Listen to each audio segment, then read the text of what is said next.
بسم اللہ الرحمن الرحیم۔ 21 دن صرف 1 منٹ کا وظیفہ، ہر جائز حاجت پوری کرنے کا مجرب وظیفہ۔ اگر کسی کی حاجت پوری نہ ہوتی ہو تو اس کے لیے ایک بہت مجرب وظیفہ لے کر حاضر ہوا ہوں۔ ہمارے بڑے بزرگوں کا معمول رہا ہے، جب بھی ان کو مصیبت گھیر لیتی تو وہ اللہ تعالیٰ سے رجوع کرتے تھے۔ 5 گانا نماز سے اللہ سے رابطہ ہوتا ہے، لیکن اس کے علاوہ وظائف کرنا، نوافل ادا کرنا، اللہ تعالیٰ کے اسم گرامی کو پڑھنا یا کسی بھی وظیفے کرنے سے اللہ تعالیٰ کا قرب حاصل ہوتا ہے۔ اللہ تعالیٰ آپ کی غیب سے مدد کے لیے فرشتوں کو بھیج دیتے ہیں۔ محترم سامعین، دوستو، کوئی بھی وظیفہ ہے تو وہ آپ کو تبھی فائدہ دے گا جب آپ اس کو سچی نیت سے اور یہ توکل کر کے کریں گے کہ اس وظیفے سے مجھ کو ضرور فائدہ حاصل ہوگا انشاءاللہ۔ جتنے بھی وظائف ہوتے ہیں وہ قرآن، حدیث اور سنت کے مطابق ہوتے ہیں۔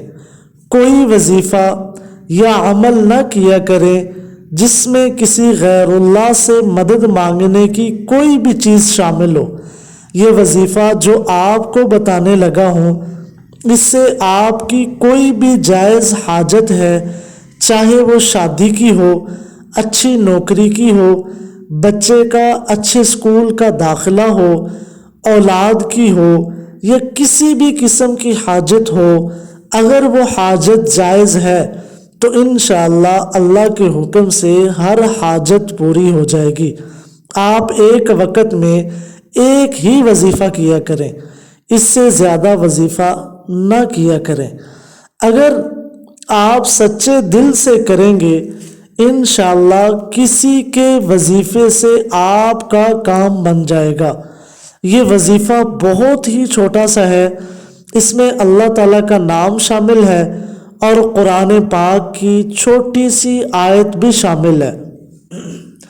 اگر آپ کو کسی بھی قسم کی حاجت ہے جو پوری نہیں ہوتی تو آپ نے نماز عصر کے بعد 3 مرتبہ اس آیت کو یا حی یا حلیم یا عزیز یا کریم اقضی حاجتی بحق ایاک نعبد و ایاک نستعین پڑھنا ہے۔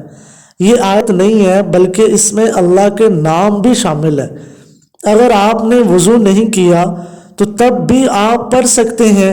اکثر لوگ پوچھتے ہیں کہ کیا ہم یہ وظیفہ وضو کر کے پڑھیں گے یا کسی جگہ، کسی مسجد، کسی مجلس میں بھی پڑھ سکتے ہیں؟ محترم ناظرین، وضو کر کے پڑھیں گے اور کسی جگہ پر بیٹھ کر پڑھیں گے تو زیادہ بہتر ہے۔ اگر کسی مجبوری کی وجہ سے آپ ایسا نہیں کر سکتے ہیں تو آپ اس کو چلتے پھرتے بھی پڑھ سکتے ہیں۔ یہ چھوٹا سا عمل ہے، اس عمل میں عدد کی قید نہیں ہے کہ بھائی کتنے مرتبہ پڑھنا ہے۔ کوشش کریں، اگر کوئی وظیفہ یا عمل کی تعداد نہ بتائی ہو تو اس وظیفے کو طاق عدد میں پڑھ لیا کریں۔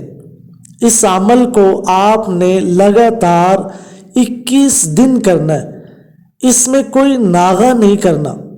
اگر کوئی ناغہ کریں گے تو آپ کا یہ عمل ٹوٹ جائے گا، پھر آپ اس کو دوبارہ سے شروع کریں گے۔ اس کے علاوہ ان وظائف میں اول و آخر 11 مرتبہ درود پاک بھی پڑھ لیا کریں اور پھر وظیفہ کیا کریں۔ محترم ناظرین، ویڈیو کو لائک ضرور کر دیا کریں اور چینل پر نیو ہیں تو چینل کو سبسکرائب بھی کر دیا کریں۔ جزاک اللہ۔ اللہ تعالیٰ آپ کی تمام مشکلات کو آسان فرمائے، آمین۔